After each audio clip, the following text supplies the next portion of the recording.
When I began the process, I just didn't like the regulations because I thought, well, they're kind of nebulous and they don't make a lot of sense. And when we started investigating, what we found is that the plan is really very organized and very well put together.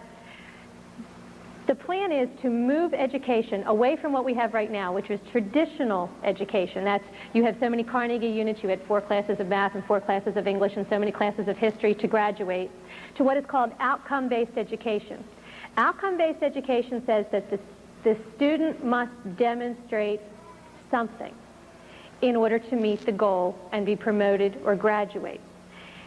In the traditional system, said this is an A, this is a B, this is a C, this is a D, this is an E, and you fit wherever you fit. Now, you had so much time in order to do that, so you had 180 days, and then the achievement went up or down according to that. In outcome-based education, the theory is everybody gets an A, or everybody gets a B, and however long it takes you to get there is okay.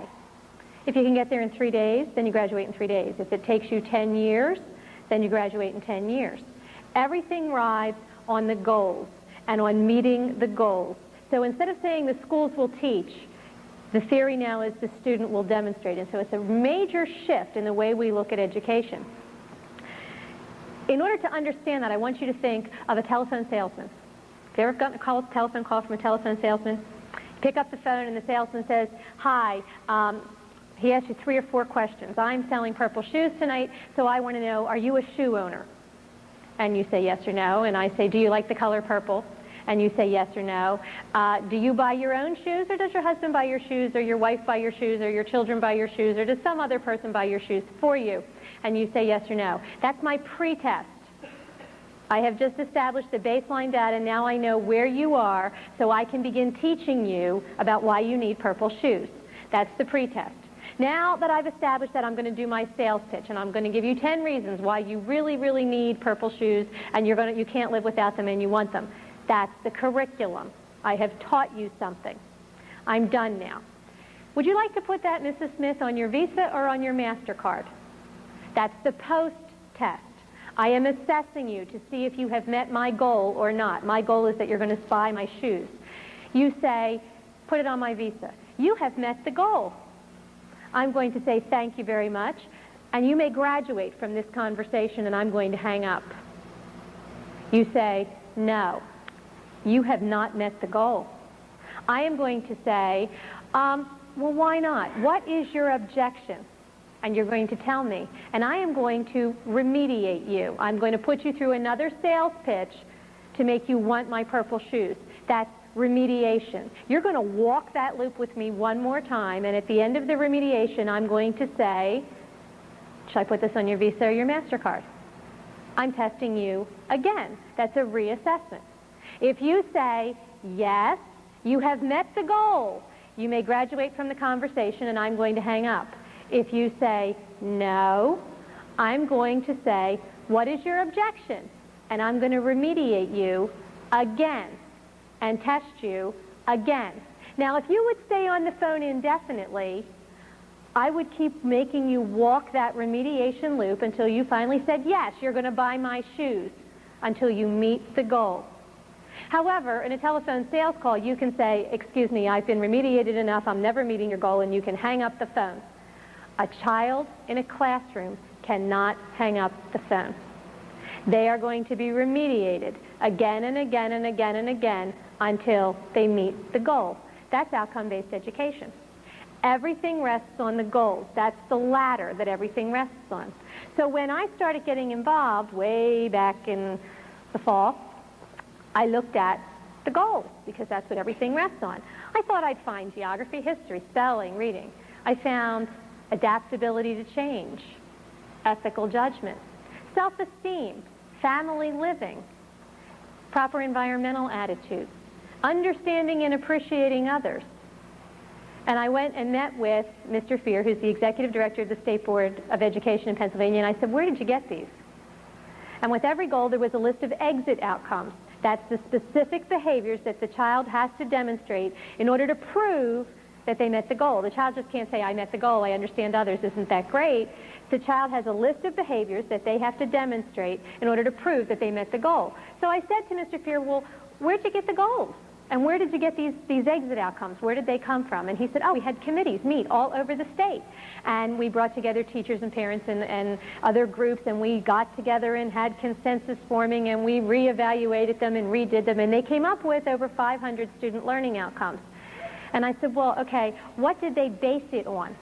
He said, oh, nothing. We developed these specifically for Pennsylvania. I said, well, you mean when they went in and sat down, the table was empty? Oh, no, no. I said, well, what was on the table? Connecticut's goals. Oh, okay. So I wrote to Connecticut and said to Connecticut, would you please send me your goals? And Connecticut did send me their goals. And I sat down, and Connecticut's goals and Pennsylvania's goals were the same goals. Word for word, the same goals. Since then, we've gotten the goals from 26 different states. And this just gives you a little overview of what some of those exit outcomes are and how close they were. All students understand and appreciate their worth as unique and capable individuals and exhibit self-esteem. That's Pennsylvania's. Connecticut. Each student should be able to appreciate his or her worth as a unique and capable individual and exhibit self-esteem. Does that sound familiar? You can take all the student learning outcomes and match them up. It doesn't matter what state you're in. It doesn't matter whose outcomes you're looking at. If you strip the names of the states, you can't tell whose are whose. Now, the other states, they passed their goals and their exit outcomes on the first go-around. Pennsylvania, because of the involvement of parents like you and me and other ones across the state, have been forced to rewrite their student learning outcomes 7 times now. Some of these are from the first set that was first published in September. They published another set on March the 11th. That set included student learning outcomes that said that our children would exhibit the proper attitudes to live in the American constitutional democracy. We don't have a constitutional democracy. We have a democratic republic. The State Board of Education got the form of government wrong. So I went on the radio in Harrisburg and said the State Board of Education doesn't know what their government is, much less what attitudes you need to live in it. So they rewrote those learning outcomes on March the 12th. That set lasted 24 hours. They're in their 7th rewrite now of student learning outcomes, and really they haven't changed a bit. They've combined some, they've rearranged some, they've reorganized some, but the exit outcomes are still the same. Now, when you move to outcome-based education, there's a couple questions that you always have to ask. Because every child must demonstrate the goal, that means that first of all, someone has to set a standard for what is mastery of this goal. How good is good enough? How much self-esteem is enough self-esteem? How much adaptability to change is too much adaptability to change? So first we have to set a standard. Second, I have to test you in some way. I have to do an assessment to find out if you met my standard. Third, I have to remediate you. If you don't meet the standard, I have to bring in a curriculum or an activity or a program that will in some way change your behavior to make you meet my standard. Now, when you look at Pennsylvania's goals, we asked, what standards do you set? How do you test? How do you remediate? The state's response was, well, we're not real sure about that. So we went looking to see, well, what are you doing right now? Well, right now, Pennsylvania gives a test, and has since the 1960s. It was called the Educational Quality Assessment, or the EQA. It was given all the way up until 1989 when it was finally pulled. Each district took the EQA. It was given in grades 5, 8, and 11. Districts were required to write their long-range plan from the results of the EQA test, the Educational Quality Assessment test. In that plan, each district had to say how they were going to change their curriculum in order to make the children do better on that assessment the next time. Now, if you think about it, that makes sense. You know, if you give the same test in every district, and I give it in your district and your district and your district, and you were first and you were second, but I'm sorry, you were last, what are you going to do? You're going to change your curriculum so you're not last anymore, because that's embarrassing. So the EQA was the basis for curriculum planning for all the districts in the state. And it was a mandatory test. The districts had to take it because they had to base their long-range plan on it in order to get their state money. What did the EQA test? The EQA tested first the 10, then the 12 quality goals of education. When we looked at the EQA, parents thought it was testing reading, writing, self-esteem, citizenship.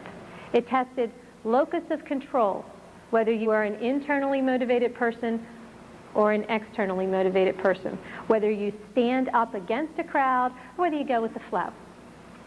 And they scored it. There was a right answer to the attitude questions. The right answer was go with the flow. In citizenship, the EQA said it did not test anything in the factual domain. It didn't matter if you knew what the United Nations was. It didn't matter if you knew who the president was or what a president was. Citizenship tested thresholds of behavior. How do I vary reward and punishment to make you do what I want you to do? Sample question. There was an organization called the Midnight Marauders. They went out at midnight and spray painted all over everybody's walls. I would join the group if A, my best friend were a member of the group. Child could say yes, no, or maybe. The correct answer was yes. I would join the group if all the popular kids were members of the group. Yes, no, or maybe. The correct answer was yes. I would join the group if my parents would ground me if they found out. The correct answer was no. You are supposed to avoid punishment, but you are supposed to honor commitments to friends and go with the group. The goal was collectivism. The EQA tested for adaptability to change. What parents were told was, well, you know, our world is constantly changing, and we want people who are going to be able to go with that and survive that. We don't want rigid people who can't cope. Sounds very reasonable. The EQA tested and scored for rapid emotional adjustment to change without protest. That was the state-desired response. The EQA just didn't test the attitudes of children, it scored the attitudes of children. It was a criterion reference test.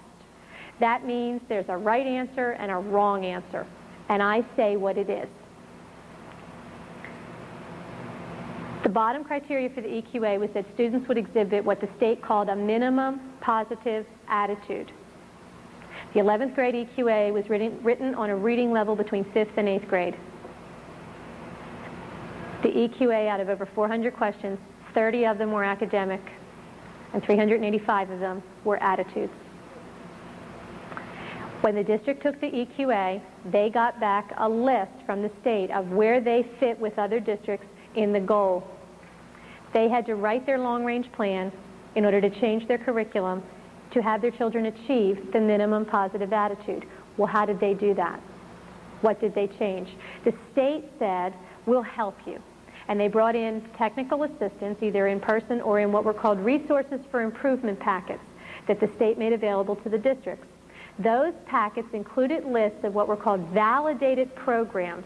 Those are programs from all over the country that had been tested by the federal government and had been proven to change the behaviors and attitudes of children in a specific subgroup. All white male children with two parents who make less than $20,000 a year. All black female children in a single parent family who make more than $50,000 a year. They could divide the children up into what were called targeted subgroups based on your race, on gender, on ability level, on education of the parents, on socioeconomic status. And the programs were tested and then declared validated, meaning that they were proven to work to change the behaviors and attitudes of children in that subgroup. And that's what has been happening in Pennsylvania education since the 1960s.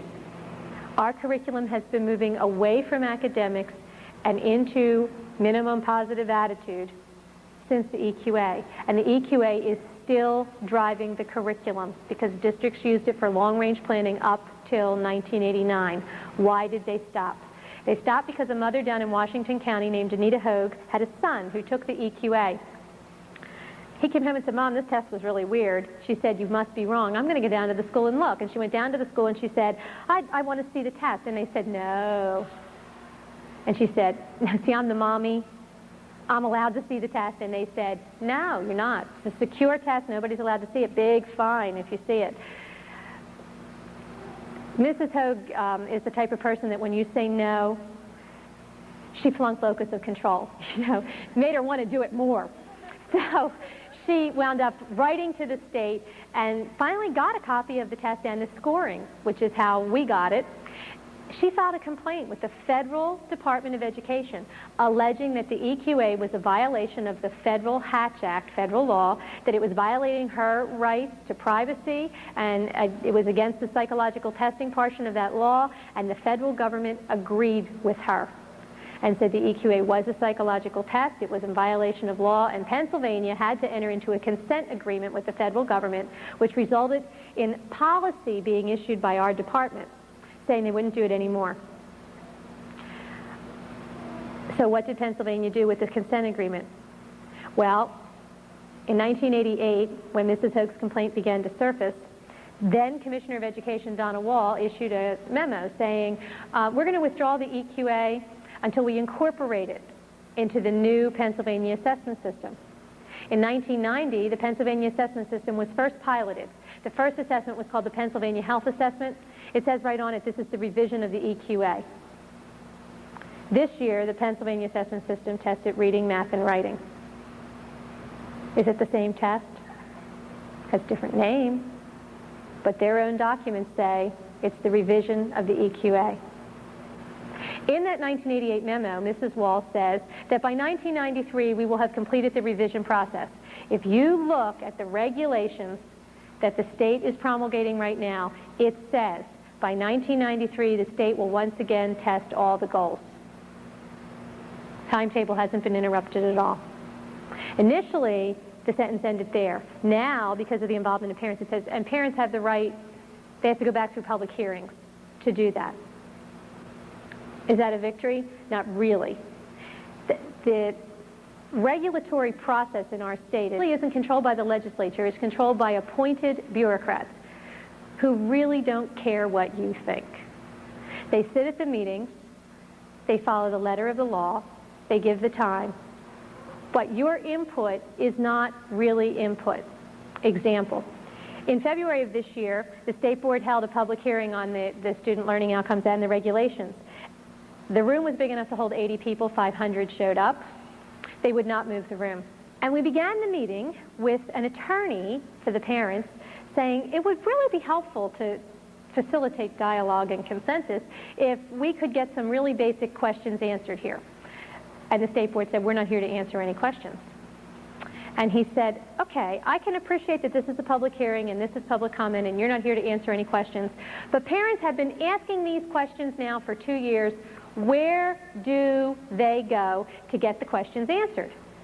And the State Board said, that's a matter of public policy, how you get your questions answered. And the attorney said, that's great. Could you explain the public policy to all these 500 people so they know what to do to get their questions answered? And the State Board said, we're not here to answer any questions. When you go to hearings, they give you a topic for the hearing. So one set of hearings is on the student learning outcomes and one set of hearings is on the goals. Now if you go in and say, but the whole program is terrible, they say, excuse me, the topic here is this piece of paper. So you have to confine your remarks to this piece of paper. So what happens? Well, in one of the goals, the original was that the personal, family, and community living, that the students will acquire and use the proper attitudes and behaviors necessary for successful personal, family, and community living. I testified in front of the Senate Education Committee and said, what is a successful family? Two people cannot agree. How are you going to measure the attitudes necessary for it? Their response, they took out the word successful. So in order for parents to make a difference, they need to step outside the regulatory process and look at where do they go in order to drive the cart the way they want it to be driven. You go to the legislature. So in Pennsylvania, we went to the legislature and we asked for a resolution that would ask the Department of Education to slow down long enough for the House of Representatives to at least look at the regulations so that everybody could understand them, so there could be some real input. And we won that debate by a vote of 150 to 47, which is fairly significant. And the Department of Education said, we're doing it anyway. And they are doing it anyway. If you got involved now, what they would say to you is, this is a done deal. Nothing you can do about it, it's a done deal. Well, first of all, that's not true, because the student learning outcomes have not been passed in final form. No one has signed them. No one has even seen the final form yet. And secondly, the legislature has the power to override the bureaucracy if they want to. And that's where you get involved, is at the legislative level. You ignore the bureaucracy and focus on the elected people. That's where you need to be involved. So that's what parents did. What did the board do? The board continued to promote the regulations, and we continued to ask, where do these come from? How come all the goals in all the states are the same? We wound up looking at the federal level at what was called the New American Schools Development Corporation. New American Schools Development Corporation is part of America 2000. And it's the funding mechanism for the Break the Mold schools that everybody talks about. Now, the Break the Mold schools were supposed to be all these new ideas that everybody was going to have in order to change and make education better, and it was going to be novel and everyone would have a different idea. And we started pulling the proposals out of the New American Schools Development Corporation. There were 486 of them. We didn't pull them all. But all the ones we pulled were the same. Same goals, same method, outcome-based education, same mechanism for working it. Outcome-based education has some flaws to it. When we asked the department, would you please give us your research base, they declined to do that. They told us that this was the best instincts of educators right now, and so we should just trust them that this was going to make it better. So we did our own research, and we found that in 1987, Johns Hopkins University issued a study saying outcome-based education doesn't work. And we found it was real expensive. Now, when you think about that, it makes a lot of sense. If I took any 4 people in my classroom, I'm the teacher, I only have 4 students, and I teach the lesson, and I test you. 1 of you will pass the test, 3 of you won't. That means I got to go back and reteach the 3 who didn't pass the test. What do I do with that one? Well, that one can sit and wait. That one can become a peer tutor and help teach one of the other 3. Or I have to bring in a second teacher to teach the child who passed the test the first time. Who pays for that second teacher? I teach the lesson one more time. I give the test one more time to the 3. 1 more passes. Now I've got 1 here, 2 here. Do I need 2 more teachers? Do I have 2 peer tutors? Do they sit and wait? Peer tutoring, I have 5 children. I did not send them to school to be the teacher. I sent them to school to be the student. If they're teaching someone else something they already know, they're not learning something new, are they? They're stuck. So outcome-based education takes the top off of achievement. In Pittsburgh the other night we had a town meeting, and it was more of a debate setting, and one of the presenters for those promoting the idea was a professor from the University of Pittsburgh, and he said the only people objecting to this are people who have good students in their families. That's a very telling statement, because it brings the achievement down. Now, I thought, gee, surely the people promoting this know that this isn't such a good idea. What are they going to do with all of these kids that eventually I'm going to have 30 children in 30 different places? Obviously, I can't have 30 teachers in this classroom. So there must be a plan. When we started pulling the grants out of the New American Schools Development Corporation, we found out that there was indeed a plan. It's called computer-assisted instruction. Each child is tied into a computer, and the computer will serve up the learning nugget that the child must master in order to show that they've met the goal and can keep on going. Well, if you're tied into a computer, who programs the computer? And how do we know that the computer's serving up the right learning nugget? When we pulled one of the grants, it was called from the Center for New West Learning. Here's the learner. The query is the question, goes into the computer. The computer accesses, in order to come up with the individualized lesson plan, the computer accesses biographical data and learning styles, student information module. I didn't know what that was. So I decided I should look, because what is this computer accessing on my child to serve up the learning nugget? What is a learning style? What is the biographical data? Where did it go? Where did it come from? And who has access to it? And what we found out was that, in fact, the state is compiling data banks at a micro-record level. That means that it's available on an individual child. And the state is not doing that by itself. The data banks are being mandated by the federal government through something called the National Center for Education Statistics Common Core of Data. This is the Federal Data Bank. There are 10 handbooks. This handbook is called Student Pupil Accounting. It was first printed in the 1960s. It was updated in the 1970s. This is the 1976 edition, which is the current edition. We have personal identification, name, student number, sex, racial and ethnic group, birth and age date, minor adult status, family responsibility, citizenship, language considerations, veteran benefits, family and residence, parents, male parent, female parent, sponsor, that's if someone sponsored you to come into the country, responsible adult of domicile, perhaps you live with your aunt or your uncle or a grandparent or a brother or a sister instead of with your parents, brothers and sisters living in household, family economic information, family social cultural information, residence data, physical health, sensory and related conditions, student medical record number, that's the access number to all of the student medical files, including if you've ever been referred for a condition, all your physical exams. Did you ever abuse drugs? Mental, psychological, and proficiency test results and related student characteristics. The federal government defines a psychological test as a test of the student's personal adjustment and their stand on controversial issues. Referrals for schoolwork for emotional reasons, your mental and psychological characteristics, your effective styles of learning. All enrollments in any school, all school performance, post-school performance, non-school performance, what you do that is not in school, transportation data, any special assistance, did you ever qualify for a state or a federal education program?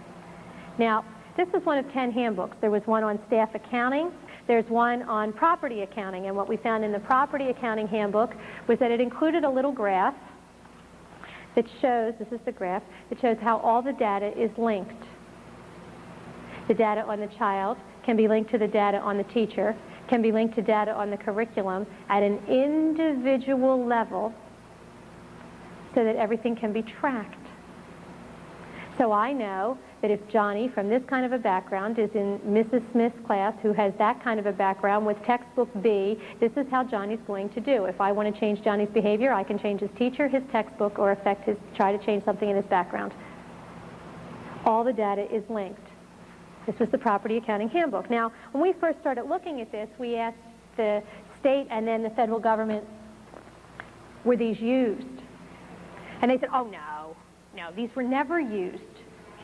This was just a proposal that we spent all this money printing, and it was never used. It was never part of anything. One federal official told us this has nothing to do with nothing.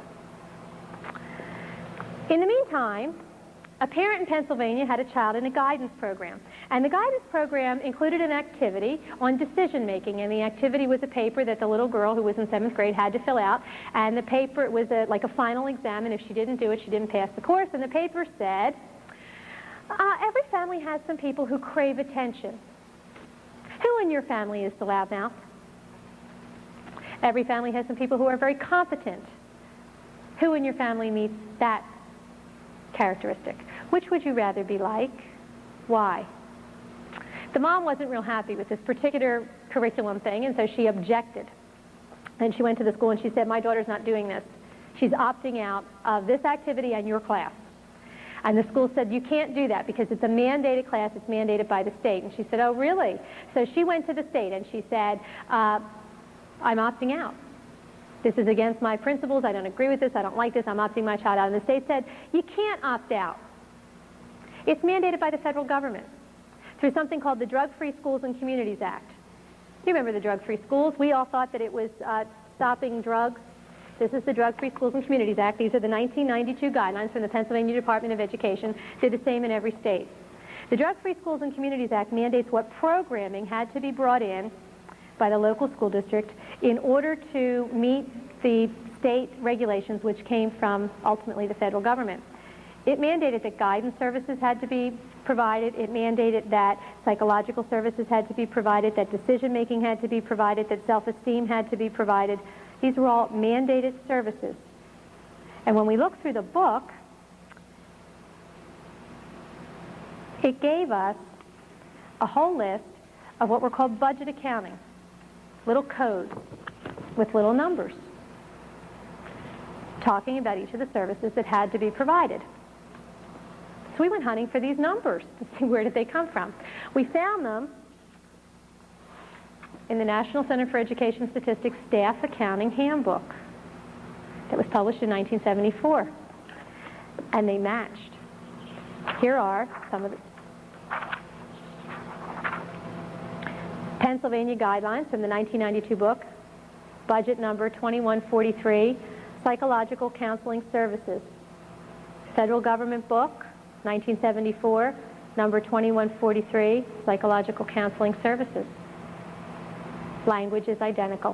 2144, Psychotherapy Services. 2144, Psychotherapy Services. The only difference is that the 1992 edition has more numbers in it than the 1974 edition because they've updated the data banks. So are they using the 1970 National Center numbers? Yeah, they are. They are. Are they tracking our children? Yes, they are. The tracking now is in something called the Express.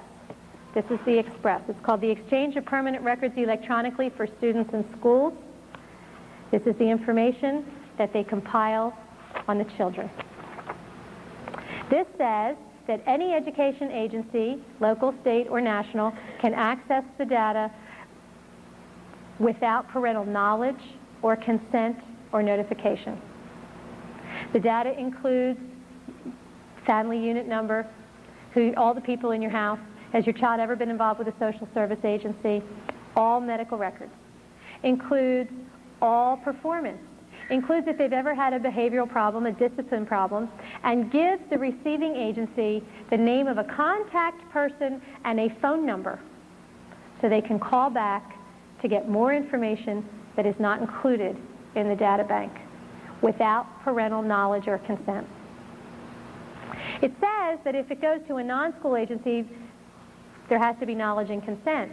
However, if it's going to an employer and the employer says, if you don't sign this, you don't get the job, how many people are going to withhold consent? This is the 1992 Express. Why? Well, if we go back to the New West Learning Center, we go back to the learning styles and the biographical data, and then think about the goals. Ethical judgment, adaptability to change, self-esteem, family living, understanding others, proper environmental attitudes, citizenship, which, remember, the EQA, not factual knowledge, proper role for citizenship. The computer needs to be able to access where your child came from so they know what your child thinks, what your child believes, and how your child learns. That's your learning style. What's the best way to change the behavior? What's the best way to attack the attitude? And serves it back up to the child. Do you see parents on this graph? I don't either. What is the difference between what we had before and what the new regulations are? Before, with the EQA, the state had control down to the district level and could control curriculum planning, which was aimed at targeted subgroups of children. But we had children who did not conform. They said, no, I won't. Outcome-based education does not say the school will teach. It says the student must demonstrate.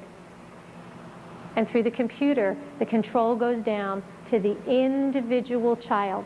Your child will conform, or they will not move forward. They will meet the goal. So where is it coming from? Where is the driving force?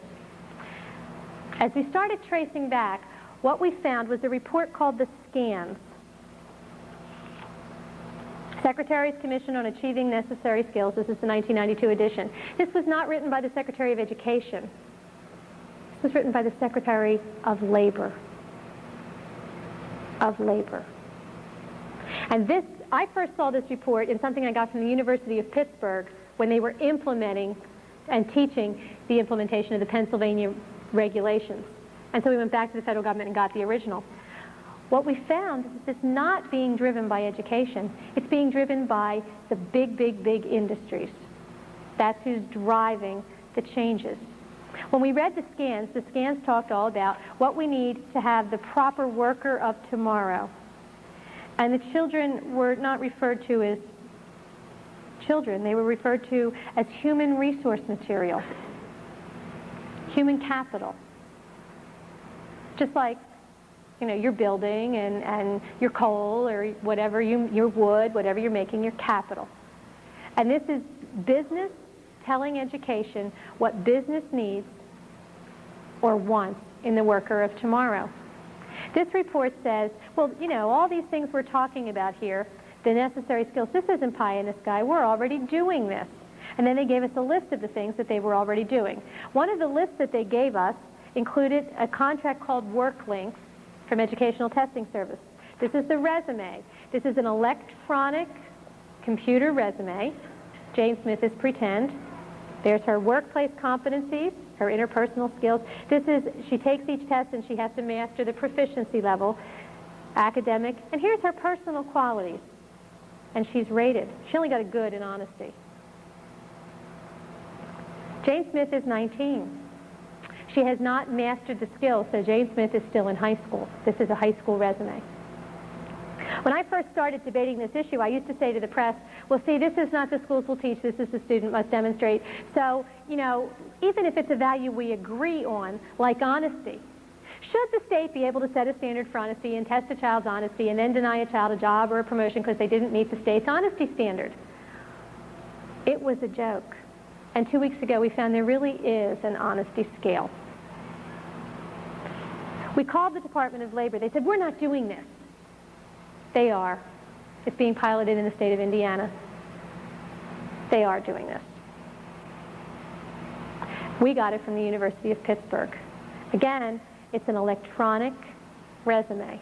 And what it says in the scans is that it will go directly from the school district to the employer. Now, is a lot of this information probably included in your resume now? Yeah, you have personal things from your resume now. But now, you have the right to say, I'm going to use you as a reference because you like me. But I'm not going to use you because you don't like me. And so I'm not using you. We had a bad experience, or I was a real pain in your class or in your workshop, and so I'm not going to use that person as a resume. We have the right to help shape who sends us on our way. Under this system, it goes directly from the school to the employer. Now, we don't know who rated, on what scale, what it's based on. How come Jane only got a good in her honesty scale? And how come she got an excellent on her self-esteem? What happens in the classroom to the child? What kinds of activities is my child going to be subjected to on a regular basis? You hear a lot of talk about values clarification, and there's a lot of controversy about it, but people don't always understand what's wrong with it. You know, those promoting it say, well, we're just trying to help our children to understand their values. I want you to think of your mind as a computer. You've all heard the lifeboat story, right? You know, there's 10 people in the lifeboat only holds 9. Who are we going to throw out of the lifeboat? And if I told you that story, all of your minds would start thinking, who am I going to throw out of the lifeboat? The first time I heard the lifeboat story, I was a grad student. My degree's in special ed, so I'm a ringer. And I said to the prof, well, we're not throwing anybody out of the lifeboat. We'll throw a rope out of the back of the lifeboat, and somebody swims in a 1-hour shift. There's only ever 9 people in the boat, and everybody only swims 3 hours a day, an hour at a time. He said, there's sharks in the water. I said, there's a shark bag in the boat. And the conversation ended. But I was a ringer, because I knew that he had controlled the universe. He said, who are you going to throw out of your lifeboat? So all of your minds, because that's how all of our minds work, there's the box and there's where we go. Who are you going to throw out of the lifeboat? If I had said to you, come up with a solution to save everybody, you would have thrown a rope out the back of the boat. You would have turned the boat upside down in the water because it's more buoyant, put the baby on the top of the boat, everybody cling to the boat, no problem. Everybody take off all their clothes, because at this point nudity is a little not real important when we're saving a life. Throw out everything not necessary in the boat. We bail for so many hours. I've heard hundreds of suggestions. If I had said to you, save everybody in the boat, But I didn't say that. I said, who are you going to throw out of the lifeboat? And so your mind went right over here. Just like a salesman says, do you want it on your Visa or your MasterCard? He gave you a choice, didn't he? Is no one of the choices? Never. And everybody I know, including me, has bought at least one thing I didn't want because I answered the question and was 3 minutes further in the conversation before I realized, I really did want to say no. But now I'm too embarrassed to go back and say no because I don't want him to think that I'm a schmuck. And we all do that. It's the same technique that salesmen use all the time. Would you like a red car or a blue car? Do you want that in 10 days or 30 days? You always get a choice, but I control the universe of choices. That's how various clarification works. If I control the universe of choices, I can mold someone's behavior. And they always think that they thought it up by themselves because they didn't realize that I controlled the box. That's why values clarification is wrong. Because it makes the child think that they made up their own mind when they really didn't, because I gave them some very concrete guidelines inside of which they had to make up their mind. And it's a very valid way of changing a behavior. This is called the Bettendorf survey. We found it in Iowa. It was used this year. Why is Iowa important? Remember, all the goals in all the states are the same. And we have validated programs that are the same over the whole country. This is the Bettendorf survey. It goes with understanding and appreciating others. Are you male or female? What year are you? This was given to high school students. Do you regard yourself as a bigot? Do you think homosexuality is a problem society must deal with as strictly as possible? Do you think people are born homosexual, or do you think they choose to be homosexual? Do you think the United States was stolen from Native Americans, or do you think it was rightfully colonized by Europeans? Then we have the nationality and religion list. Which of the above do you think is responsible for the decline of the United States economy? Which of the above do you think is more susceptible to alcoholism? Which of the above do you think is the most likely to raise a large family, 8 or more children? Which of the above are you most likely to assume does not speak fluent English? Which of the above do you think is the most likely to have an income of over $50,000? Which of the above do you think would be most likely to eliminate an entire race? Who has most influenced the way you feel about other races? With whose influence have you most strongly disagreed? If you could eliminate an entire race, would you? Which one? The New American Schools Development Corporation met.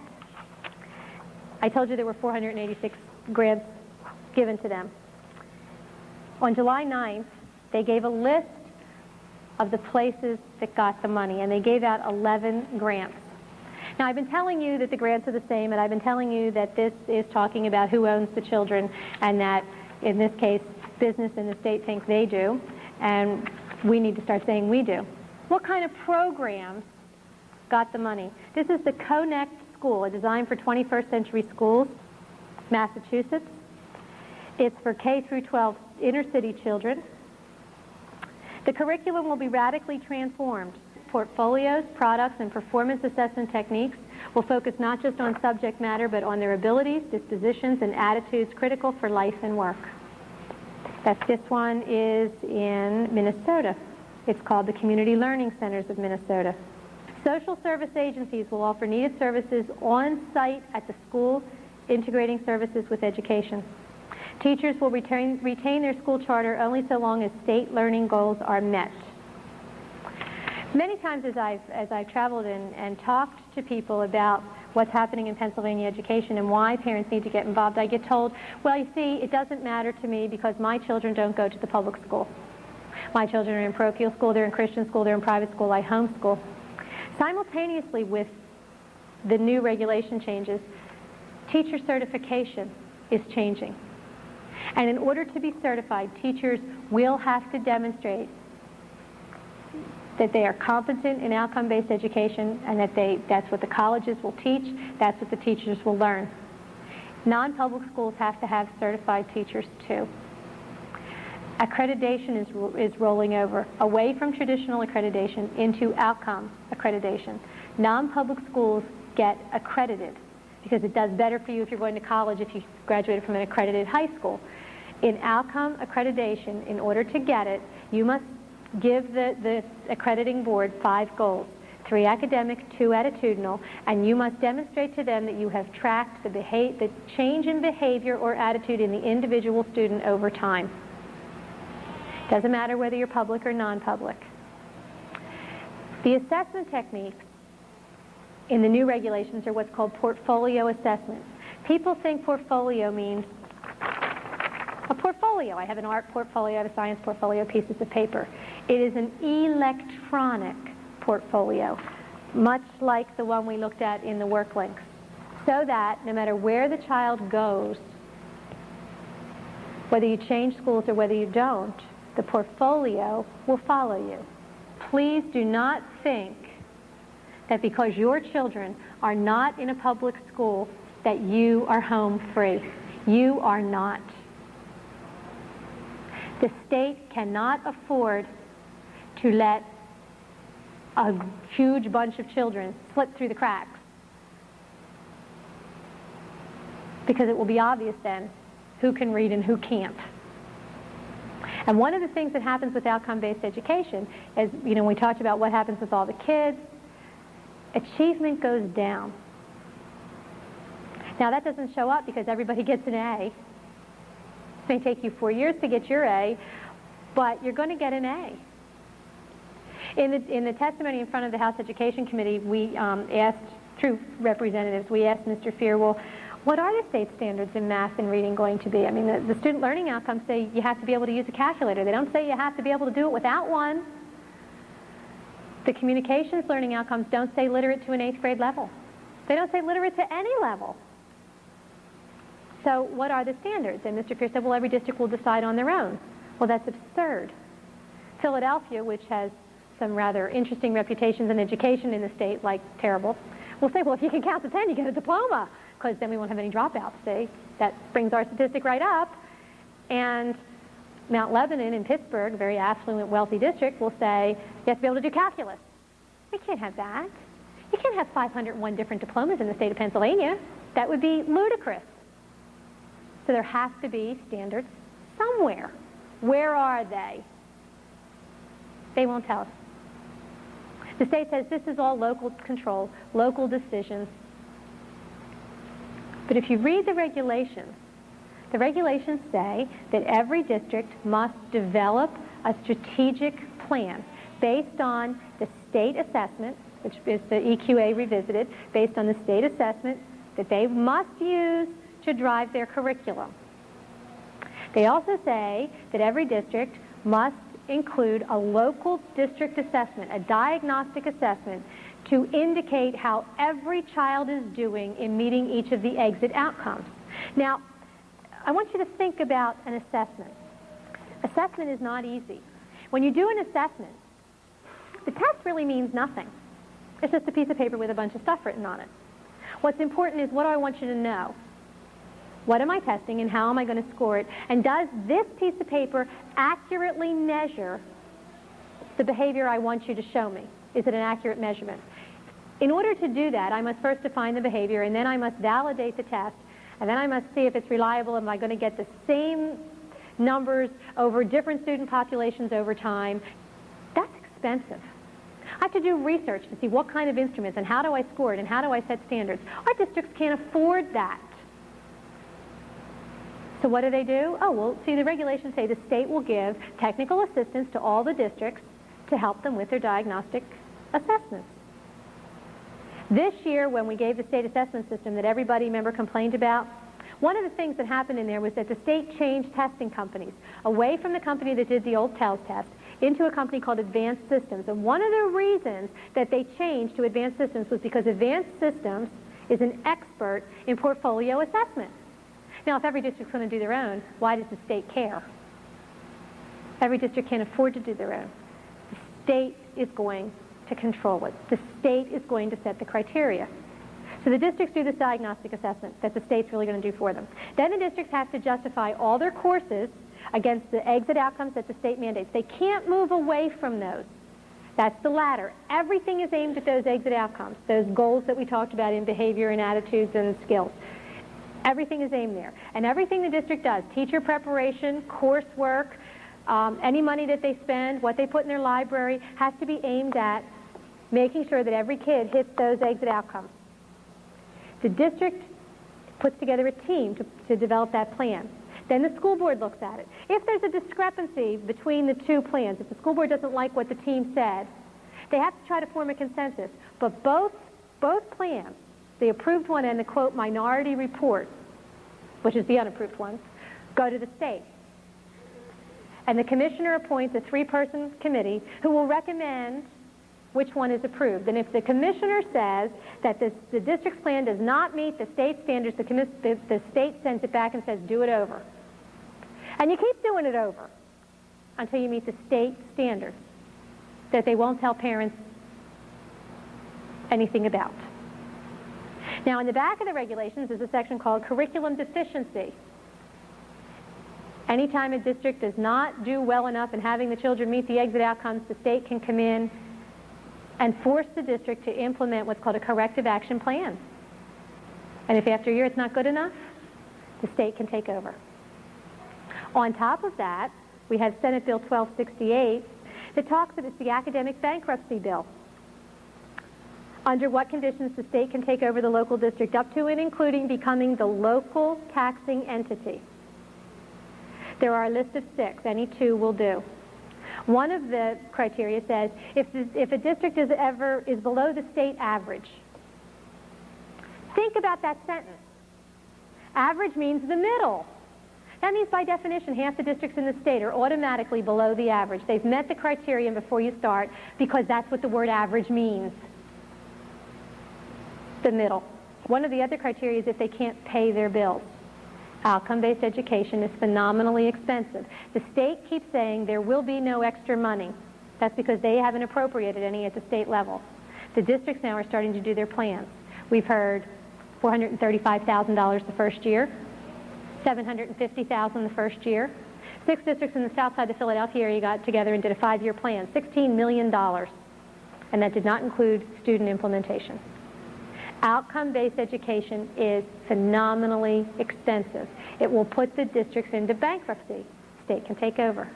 The goal is not local control. The goal is state control. Did the state know that? Yes, they did. When the state board put together these regulations, they held a series of forums, educational seminars, where they brought in national experts to talk to them about what this would do. One of the experts was E.D. Hirsch from the Cultural Literacy Foundation. He said, putting together a common core set of learning goals will have 2 problems. One of them is it will decrease academic knowledge, and the second is it will go against the grain of local control. The state board did it anyway. But now they keep telling people, well, you've got all this local control, see, because you can write your plan however you want. Let's pretend that I come to your backyard and I park a Cessna airplane in your backyard. And I say to you, okay, you can write whatever plan you want, as long as, when you're finished, you have a Cessna airplane. And when you're all done, will your plan look like my plan? Yeah, or you won't have a Cessna airplane, will you? No. So what the state is saying is, here's the exit outcomes, here's the Cessna airplane. You can write whatever plan you want, as long as it looks like this when you're done. There's really only one plan. There's really only one set of standards. There's really only one set of goals. And all the districts are going to look the same, or the state has this very big hammer called academic bankruptcy that can take whatever's left of local control away from the parents. Remember the drug-free schools? You know, the districts heard that the state did it, but it really came from the federal level. And so if we have to work through the state up to the federal level, because this is really a push from the federal level down through the states. When this parent filed her complaint and we wound up finding out that here was the mandate and the mandate came from the federal level, she complained. She filed a complaint at the federal level against the curriculum in her local school district. And what the federal government said was, well, see, the federal protection doesn't apply because there's no federal money at the local district level. The federal government came to the state and said, do you want our money in your block grant? And the state, of course, said yes. And the federal government said, okay, here's the mandate. Federal money stopped there. State took the mandate. State turned around to school district and said, do you want our money in your school district? Yes. Here's the mandate. The federal money stopped at the state level, and so did the protection of federal law. But the federal mandates are jumping that line. And so what we have affecting local district policy in many areas is really a federal mandate and not a state mandate. It's a civil rights issue. You know, I had a reporter say to me, well, you're just mad because, you know, you don't want Marla Thomas talking to your kids. And I said, you know, this system gives whoever is in control of the state the opportunity to mold the character of the children to their values. Whether it's Mother Teresa or Adolf Hitler is immaterial. Neither Mother Teresa nor Adolf Hitler should have the right to mold every child in the state to their particular value system. That's the role of the families in the state. It doesn't matter whether you're liberal or conservative. It's a civil rights issue, you're right. Behavior modification is not liberal or conservative. It changes children to the state-desired response, and whoever controls the state controls the response. And one of the ways you do that is to start contacting school board members, to allow school board members to educate them on what's wrong, give them the gamblegrams, and encourage them to stand up as a district and tell the state no. We have districts that are actually considering suing the state. So if we could get more districts on that, it wouldn't cost any one district a phenomenal amount of money, and it would help back the state off. That's a good thing to do. Working with school board members is an important thing to do, and standing up for your rights in your own classroom with your own children is also an important thing to do. Yeah. If you lower the standards, the academic standards, then it's easier to get a higher graduate level, so your statistics get better. And the plans say that you bring all the social service agencies into the school, so you have a lot more control of the children, and that pushes more and more of the families away. One of the things that Boyertown says, and that is shown up in all the plans, is how they're going to remediate. And the way that they're going to remediate is that the children who don't meet the goals will be the children who are declared special ed.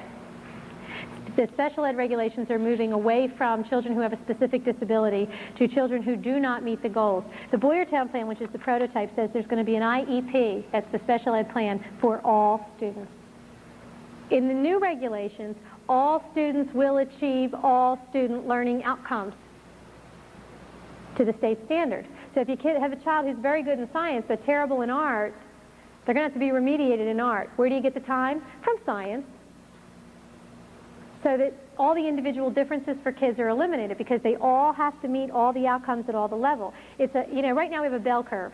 We have below average, average, and then above average. Well, this levels it so everybody's average. So you take time away from things the child is good at to remediate them in things that they're not so good at. One of the things that I keep hearing from the advocates of this is that, well, see, we have to do this because all the families are doing a terrible job. And people say to me, well, how do you argue with that? I mean, there are two ways to argue it. First of all, we've got lots of schools that are rotten. So let's let them clean up their house before they move into my house. And secondly, schools can't become families. Schools have a very valid place in the life of a child to teach basic academic skills. It's something that children need, that is important, that schools have to do. And when schools leave that base and try to become a family, for a child at risk, they lose twice, because they didn't have a family, now they don't have a school either. My child loses once because he has a family, but he didn't get a school. One of the things they say to us is, well, see, we have kids who come to school without breakfast and kids who are from, disrupted families and all this kind of stuff. And that's true. But in the Depression, we had kids who came to school without breakfast and without shoes. And were from disrupted families. And the children who grew up in World War II had all their daddies go to war and lived in single-parent house where mommy was Rosie Riveter, and they were latchkey children, and they lived in disrupted families.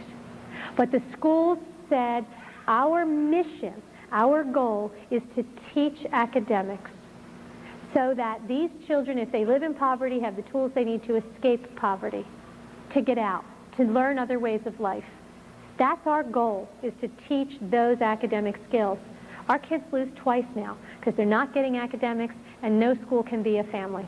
The whole issue here is who owns the children. The more time you spend with the kids, the more control you have over the kids. It's about control. That's really when you boil it all down, that's what we come down to, is who controls the children of the next generation.